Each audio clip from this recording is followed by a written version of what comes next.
Vy viete, samozrejme, Andy bol v Amerike. Ja som bol v Amerike pred niekoľkými rokmi s Hlaváčkom a Dušanom Grúňom, pozvali nás americkí Slováci. Ale mne sa prisám Bohu nechcelo ísť do tej Ameriky. Mal som aj nejaké takéto pozvania, takéto milé akcie ako táto vaša a nejak mi to nepasovalo. Hlaváček mi volá, my sme spolužiaci, lebo ja som študoval herectvo niekedy. No. A skončil som takto v športe. Tak sa dívam, konečne som na výslni, lebo dívam sa rovno do slnka. To sa mi málo kedy podarilo v živote, byť takto na výslni. No a Oldo mi volá, Karol, počúvaj, on je Moravák, tak on mluvil, súkromí hovoril po česky chvíľu a na javisku po slovensky. Karol, ideme do Ameriky, hovorí, šťastnú cestu. No nie, ty ideš, aj ty ideš, ako ja.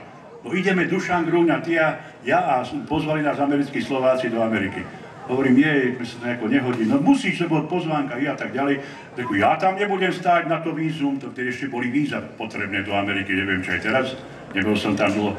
Takže ja tam stáť nebudem v rade na tie víza, to si vyhod z hlavy. Nie, to príde Ondro Priatka z divadla, doniesie také papiere a ty to vyplníš a on to tam ako odniesie.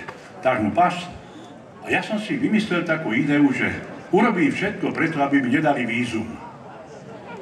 Tak prišli tie papiere, tam na prvom mieste, možno to poznáte, čo ste v Amerike, akože moje majetkové pomery, aby som uviedol. Tak som napísal, vážení páni, 40 rokov som robil športového komentátora v televízii, pochodil som celý svet, ale ani Mao Tse-tung, ani Brežnev, ani De Gaulle, ani Franco odo mňa nepýtali majetkové priznanie, takže ho neposkytnem ani FBI. Jak ma počujete?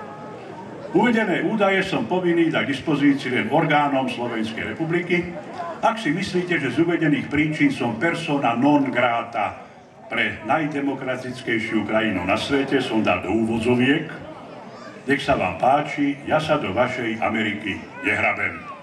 A som to podpísal. Dotazník som vyplnil meno, narodenie, tak výška, cirka 192, farba vlasov, už šedivá.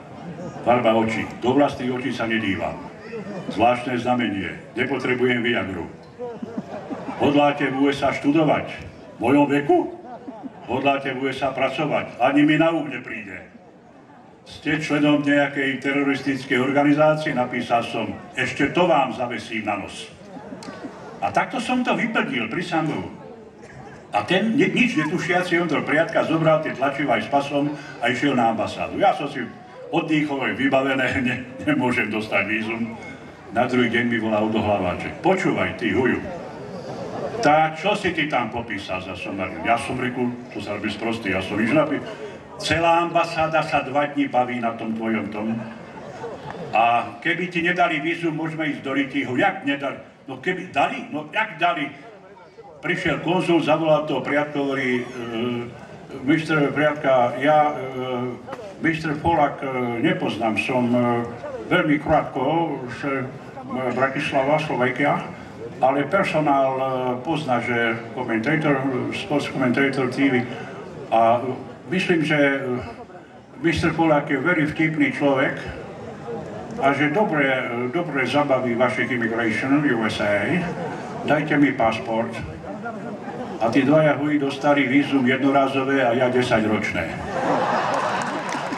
Prisám Bohu, dodnes mám americké vízum. Oni sa mi pomstili. A musel som ísť do Ameriky.